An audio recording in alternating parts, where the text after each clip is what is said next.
হালকা শীত, আর এই শীতেই আপনি কাবু হয়ে গেছেন। মানে ধরুন হাতে ব্যথা, পায়ে ব্যথা বা মাথা ব্যথা।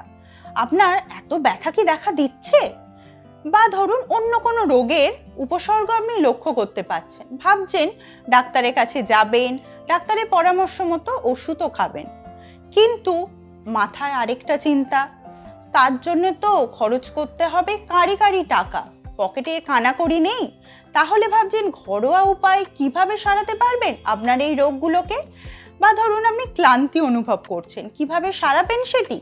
আজ এই রকমই ঘরোয়া দুটো টিপস নিয়ে আমরা হাজির হয়েছি আপনাদের সামনে। চা অবশ্যই খেয়ে থাকেন, 1 কাপ বা 2 কাপ দিনে তো হয়েই থাকে। এই চাতেই আপনাদের সারবে এই রোগ। কিন্তু শুধু চা খেলে হবে না, চায়ের সঙ্গে আরো দুটো জিনিস। কি সেই দুটো জিনিস? একটা হলো আদা, আর একটা হলো তুলসী মঞ্জুরি। আদা, চায়ের সঙ্গে 1 কাপ আদা কুচি ফুটিয়ে নিন, ব্যাস আপনার এই রোগ হাওয়া হয়ে যাবে এই নিমেষে। আদাতে বাড়বে আপনার ইমিউনিটি পাওয়ার, এবং ডায়াবেটিসের যদি আপনার রোগ থাকে তাও সারবে 1 কুচি আদা ফোটানো চাতে। এবার আসা যাক তুলসী মঞ্জুরি। আবার বলছি তুলসী মঞ্জুরি কি হবে এতে? তুলসী মঞ্জুরি আপনি যদি চায়ের সঙ্গে ফুটিয়ে খান, আপনার ইমিউনিটি পাওয়ার বাড়বে। ইমিউনিটি পাওয়ার বাড়বে, আপনার ক্লান্তি ভাব এক নিমেষেই দূর হয়ে যাবে। তাহলে আর দেরি নয়, এক্ষুনি চায়ের সঙ্গে ফুটিয়ে নিন আদা এবং তুলসী মঞ্জুরি।